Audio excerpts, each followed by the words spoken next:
क्या सन्यासी बनना गेरुए वस्त्र धारण करना होता है? क्या गृहस्थ में रहकर हम सन्यास जैसे कार्य नहीं कर सकते? क्या हम ईश्वर भक्ति नहीं कर सकते?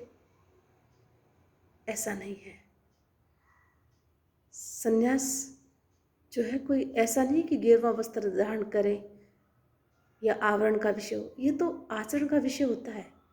हम गृहस्थ में रहकर भी बहुत कुछ कर सकते हैं, ईश्वर की भक्ति, परहित के कार्य।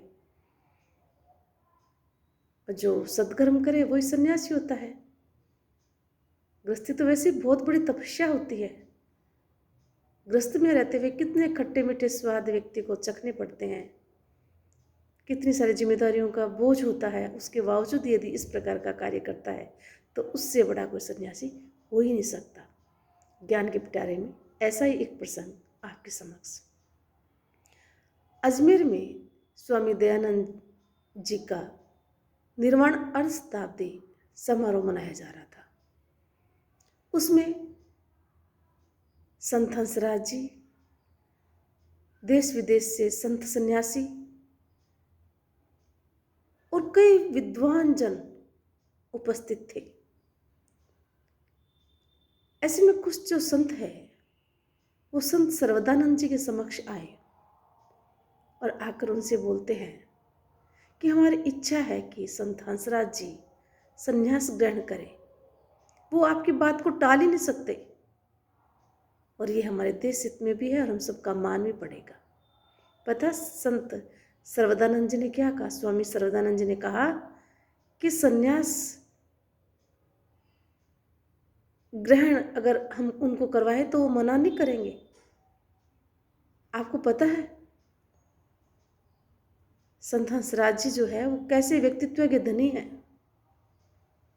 उन्होंने आर्य चिंतन के प्रचार प्रसार में तथा गरीब छात्र छात्राओं को निःशुल्क विद्यालय में शिक्षा देने का कार्य किया, पूरा जीवन उसमें समर्पित कर दिया। क्या ये संत जैसे कार्य नहीं है? क्या आप चाहते हो कि वो गेरुआ वस्त्र धारण करे? क्या गेरुआ वस्त्र धारण नहीं करने पर वो सन्यासी नहीं कहलाते? सन्यासी कोई बाहरी आवरण नहीं होता है, ये तो आचरण का विषय होता है।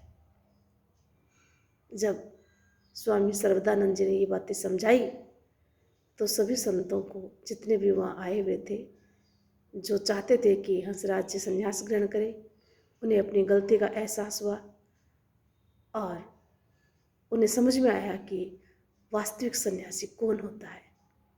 वे गृहस्थ में रहकर जो अच्छे कार्य करता है तो उससे कोई ज़रूरी नहीं है कि गृहस्थ जीवन त्याग करके गेरुआ वस्त्र धारण करके ही जो है ये कर्म करने पड़े। हाँ, सन्यासी होते हैं वो देश हित में कार्य करते हैं, पर ये ज़रूरी नहीं सभी सन्यासी बन जाएं, है ना। सन्यासी का मतलब होता है जो सत्कर्म करे, अच्छे कर्म करे, अच्छे विचार रखे, परहित के कार्य करे, जनहित के कार्य करे, वही सन्यासी होता है। तो सभी जितने भी आए, जो संत उनके पास आए थे, सभी अपनी गलती मान करके वहाँ से चुपचाप चले गए। तो हमसे मैं यही कहना चाहती हूँ कि भी कई बार हमारे मन में ये बात आती है कि हम गृहस्थ में हैं, हम ये नहीं कर सकते, वो कार्य नहीं कर सकते। ऐसा नहीं है।